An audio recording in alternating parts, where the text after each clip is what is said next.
tout de suite aujourd'hui. J'ai l'impression qu'on va peut-être même pouvoir... écoute, on pourrait en parler quasiment pratiquement une émission au complet parce que vous allez voir, ça va nous ramener à certaines situations qu'on vient de vivre. Tu veux nous ramener un peu dans le temps. Tu parles de Distribution Fraserville, Rivière-du-Loup, qui a vécu une autre fermeture dramatique en 1989 parce que, oui, on a parlé d'FF Souci, bien sûr. Ça a un impact, mais... Un peu, si on se replace plusieurs années derrière, lorsque Distribution Fraserville a fermé, ça aussi, ça avait donné un coup dur ici à Rivière-du-Loup, parce que c'était quelque chose qu'on avait créé ici, qu'on avait monté de toutes pièces ici. Écoute, je te laisse m'en parler un peu. Oui, pour les auditeurs qui ne seraient pas trop au courant, là, Distribution Fraserville occupait les locaux que occupe aujourd'hui Lepage Millwork, la grosse bâtisse. Oui. Là, il faut remonter à 1989. Puis là, c'est un ami qui m'a contacté jeudi. Moi, j'avais parlé un petit peu avec Daniel de la fermeture de FF Souci. Il aurait aimé intervenir parce que, selon lui, c'est un ami et c'est également quelqu'un qui travaillait là. OK. Il me disait, Gilles, non pas que je veuille minimiser la fermeture de FF Souci, au contraire, c'est une catastrophe économique là, pour la région, 190 emplois, mais il dit, il faut aller plus loin un petit peu. Si on remonte en 89, l'année où on a fermé Distribution Fraserville à Rivière-du-Loup, il dit, oublions pas une affaire, on était 135 travailleurs dans cette usine-là, 135 travailleurs dont le salaire moyen, il y a 36 ans, là, était de 13,5 piastres de l'heure.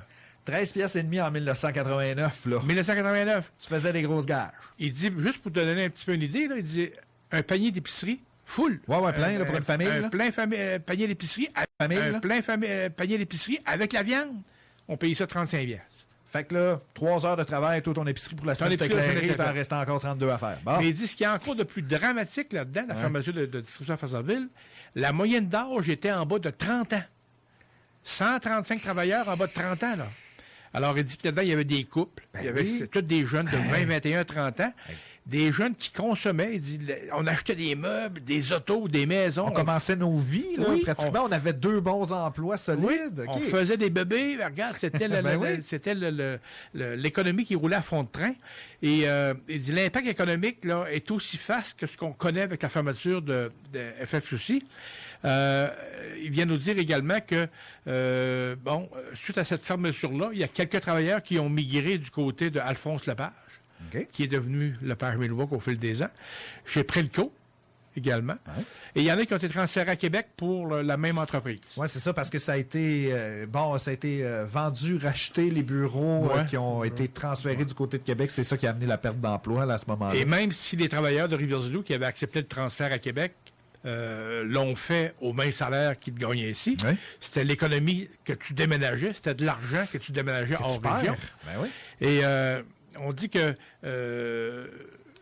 on peut pratiquement pas comparer la fermeture de FF Souci avec celle de Distribution Fraserville parce que en 89, mon contact me dit que l'économie d'aujourd'hui est tellement diversifiée à Rivière-du-Loup, beaucoup d'entreprises, beaucoup de commerces, et ça. Si on compare à 89, c'était une catastrophe, là, la fermeture, tout simplement, là, parce qu'il n'y avait pas autant d'endroits pour se requalifier ou pour retrouver un travail.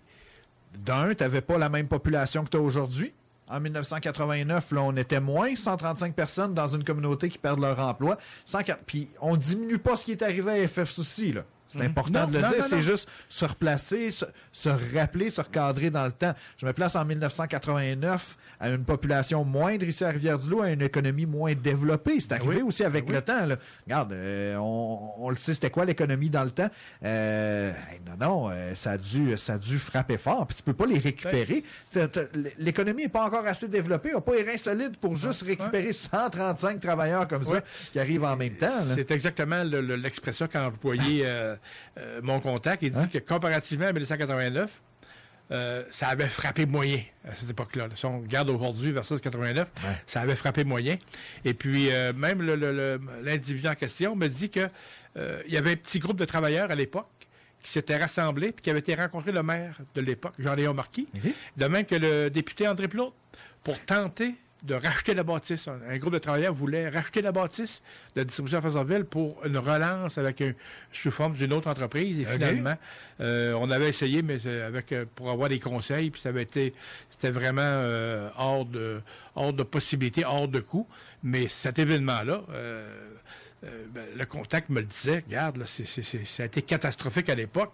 Puis, aujourd'hui, on a beaucoup de gens chez FSUC, parmi les travailleurs qui vont perdre leur travail, qui vont avoir droit de prendre une pré-retraite, d'avoir ci et ça. Ah oui. Mais à l'époque, tu dis, c'était tous des jeunes en bas de 30 ans. En bas de 30 ans, tu commences ta vie, là. Oui, tu as 135 travailleurs qui perdent leur job, c'est des gens en bas de 30 ans, là. Imagine en plus, là, parce qu'aujourd'hui, tu sais, avec les normes et tout, pour que, tu sais, les travailleurs de FSUC qui vont choisir d'aller se trouver un autre emploi, ça sera peut-être pas au même salaire, mais tu sais, ça va rester avec quelque chose qui probablement va te permettre de vivre ta vie au quotidien. Tandis que là, à 13 en 1989, moi je me rappelle de mon salaire minimum en 1997, puis j'étais pas à 13, j'étais très loin de là. Donc, ça devait être des emplois courus, appréciés, aimés beaucoup ici dans la région. Là. Puis là, j'ai des amis qui travaillent également chez FSUC. Je ne voulais pas minimiser le fait qu'ils perdent leur emploi, puis minimiser les impacts de la fermeture, mais c'est bon que quelqu'un nous ramène dans le temps et dire, regarde, là, ce qui s'est passé en 89, là, ça a donné un méchant coup également, parce que lui, ce qu'il disait, c'est principalement au niveau de l'âge de ceux qui perdaient leur travail. À 29-30 ans, imagine les problèmes que ça a amené. T'as beaucoup de jeunes chez FSUC, là, mais je pense pas que tu en aies 135 qui ont en bas de 30 ans, là.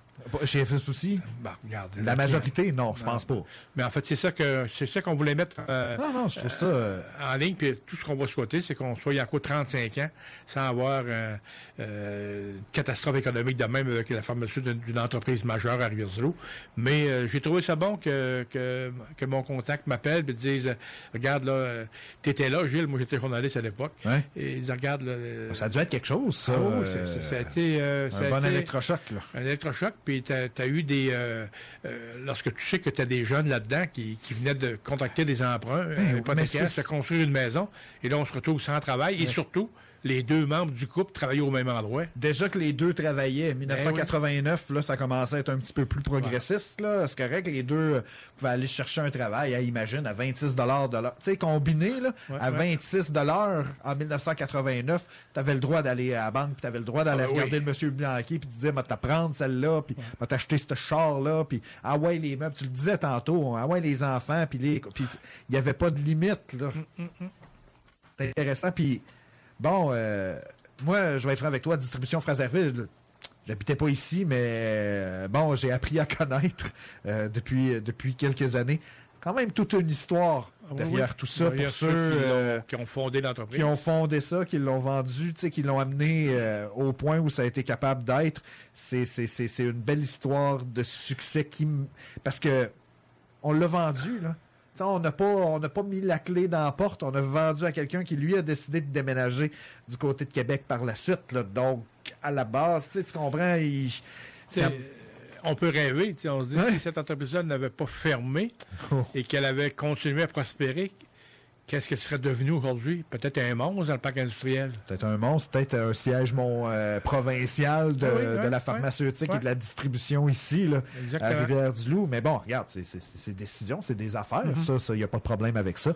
Mais non, 1989, on a l'impression que c'est si loin que ça. Hein? Ouais, c'était mon petit segment.